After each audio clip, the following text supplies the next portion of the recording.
রিমলি থেকে সে কিশোরী হয়েই সকলের মন জয় করে হয়ে উঠেছে প্রিয়তমা। তবে সেখানেই কেন থেমে থাকা? তাই তো এবার সে ধীরে ধীরে এমন পথ চলায় নেমেছে যেখানে নানান রূপের সম্ভারে সে আপনাদের সামনে। এই মুহূর্তে বুঝতে পারছেন আমার পাশে যেহেতু তিনি রয়েছেন, বহু রূপের সম্ভারে আসছেন ইদিকা। আর আজকে হয়ে গেল live poster launch for the first time. God, আমার ইন্ট্রোডাকশনটা খুব ভালো লেগেছে, থ্যাঙ্কস। Most welcome. কেমন আছো? খুব ভালো আছে। এবং সেটা দেখেই বোঝা যাচ্ছে ছবির live poster launch for the first time experience করা কিরকম হ্যাঁ, লাগলো? আমি অ্যাকচুয়ালি যখন আমাদের প্রথম সবার সঙ্গে কথা হলো যে লাইভ পোস্টার রিলিজ করবে, তো আমিও একটু থিঙ্কিংয়েই ছিলাম যে মানে লাইভ পোস্টার ব্যাপারটা কি। আমি কিছু বোঝারও চেষ্টা করলাম, জানানোর চেষ্টা করলাম, বাট কটা বুঝে উঠতে পারলাম না। আমি ভাবলাম ঠিক আছে, আমি গিয়ে ডিরেক্টলি এক্সপিরিয়েন্স করে নেবো। বাট এরকম যে একটা সারপ্রাইজিং কিছু ঘটবে সেটা আমিও খুব একটা এক্সপেক্ট করিনি। বাট হ্যাঁ, সত্যি এটা সারপ্রাইজিং ছিল, এটা একদম নতুন এবং একদম আলাদা একটা বিষয়। এবং ইদিকার জন্য সত্যিই ভীষণ নতুন কেন? কারণ ইদিকার কেরিওগ্রাফটা যেদিকে এগোচ্ছে সেই সময়টা দাঁড়িয়ে একই সাথে এতগুলো লুক নিয়ে এক্সপেরিমেন্ট, এটা কিন্তু বেশ চ্যালেঞ্জিংও বটে। হ্যাঁ, একদমই চ্যালেঞ্জিং, কারণ বিভিন্ন আর প্রত্যেকটা লুকে আমরা এখন অবধি একটা পোস্টার দেখেছি, তার পাশাপাশি অনেকগুলো লুক আছে। সো প্রত্যেকটা লুকের থেকে আলাদা, ডিফারেন্ট আর একদম অন্যরকম। সো সেটা খুবই চ্যালেঞ্জিং যে প্রত্যেকটা লুককে অ্যাডপ্ট করা এবং সেই লুকটা নিয়ে পুরো সিনটাকে ক্যারি ফরওয়ার্ড করে নিয়ে যাওয়া। কতক্ষণ টাইম লাগা? অনেকটা, কারণ রেডি হতেই অনেকটা আমাদের একটা অনেক বড় একটা লেন্দি কাজ। কারণ একটা প্রত্যেকটা লুককে গেট আপে যাওয়া, সেই গেট আপটা নিয়ে কখনো বৃষ্টি হচ্ছে, কখনো ভীষণ রোদ উঠেছে, ঘাম হচ্ছে, কখনো বৃষ্টিতে ভিজে যাচ্ছে, কখনো ঘামে ভিজে যাচ্ছে, বাট স্টিল কন্টিনিউ শ্যুটটা করে যাওয়া, এটা একটা বড় এক্সপিরিয়েন্স। এবং ইদিকা ঠিক যেরকম দেখছি আর কি, চলাটা বললাম, তিনটে নাম আপাতত বলেছি, আরও নাম রয়েছে রিধিকার, যে নামগুলো দিয়ে সে প্রতিষ্ঠিত হচ্ছে, মানে ক্যারেক্টারের নেম দিয়ে কিন্তু ইদিকা আর কি ইদিকার নামটাকে ছাপিয়ে গিয়ে প্রতিষ্ঠিত হচ্ছে। সেটা কতটা ভালো লাগা? খুবই ভালো লাগে সেটা ভাবলে, কারণ আমি খুবই মানে মানুষ যখন এতটা ভালোবাসা দেয়, মানুষ ভালোবেসে, মানে এটা হিসেব মতন বলা যেতে পারে যে মানুষ ভালোবেসে নামটা দিয়েছে। কারণ তারা গানটা শুনেছে, গানটা শুনে তাদের গানটা ভালো লেগেছে, গানটাকে ভালোবাসা দিয়েছে, তার পাশাপাশি তারা আমাকে একটা আলাদা নাম দিয়ে দিয়েছে, যেই নামটা ধরে আমার নর্মাল নামে এখন আর কেউ আমাকে খুব একটা ডাকে না। আমাকে সবাই এখন এখানে যখনই আমি থাকি, এখানে আমাকে সবাই কিশোরী বলে ডাকে, আর বাংলাদেশ গেলে সবাই আমাকে প্রিয়তমা বলে ডাকে।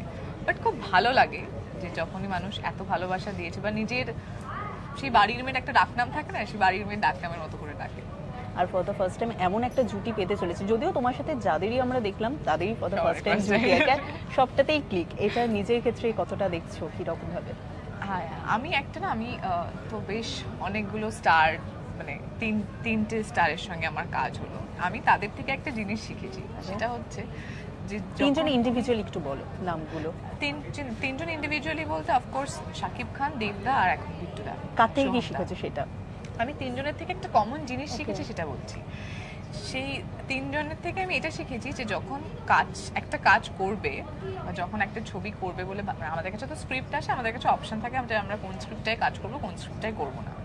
কিন্তু যখন একটা স্ক্রিপ্ট পছন্দ করবে আর সেই স্ক্রিপ্টটাতে কাজ করবে, নিজের সমস্ত ডিটারমিনেশন এবং সমস্ত ডেডিকেশন দিয়ে স্ক্রিপ্টটাতে কাজ করবে, সেটা কি হবে কি না হবে সেটা আমাদের হাতে নেই।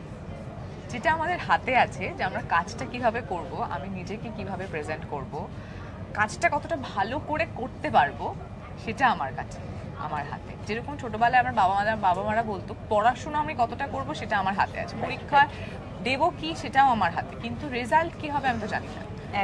সো এইটাও খানিকটা তাই, তুমি তাদের থেকে এটাই শিখেছি যে কাজটা মন দিয়ে করো, বাকিটা যা হওয়ার দর্শক এমনি ভালোবাসো। আচ্ছা ইদিকা, এই যে সাকসেসের সিঁড়ি বেয়ে বেয়ে উঠে যাওয়া আর কি, সেখানটায় তো অনেকের অনেক রকম আর কি একটা ভয়ও থাকে, যে সিঁড়িটায় উঠছি কোথাও না পড়ে যাই, কোথাও না, ভয়টা, সেই ভয়টাকে কিভাবে ম্যানেজ করছো? আমি না অ্যাকচুয়ালি আমার মনে হয় যে নির্ভীক একটু, কিন্তু তার পাশাপাশি আমি খুব সামটাইমস আমি খুবই প্র্যাকটিক্যালি ভাবি। আমার মনে হয় যে যখনই যার উত্থান আছে তার পতন আছে, পতনটা তখনই সম্ভব যখন উত্থানটা হবে। তো আমি যখন উত্থানে আছি, তো ঠিক আছে কোনো না কোনো সময় পতন হবে, কিন্তু পতনও যখন হবে আমি এটুকু জানি যে আমি ঠিক আবার আমার উত্থান করে নেব।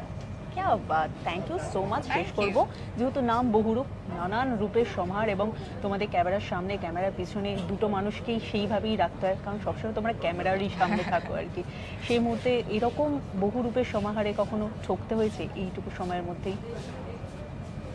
এইটুকু হ্যাঁ ঠকেছি, ঠকিনি বলবো না, অনেকবারই ঠকেছি। কিন্তু ওই আমি কি করি, আমি ভেবে নিয়েছি এখন যে মানুষের মধ্যে অ্যাকচুয়ালি বহু রূপ আছে, মানে প্রত্যেকটা মানুষের মধ্যে ডিফারেন্ট রূপ আছে।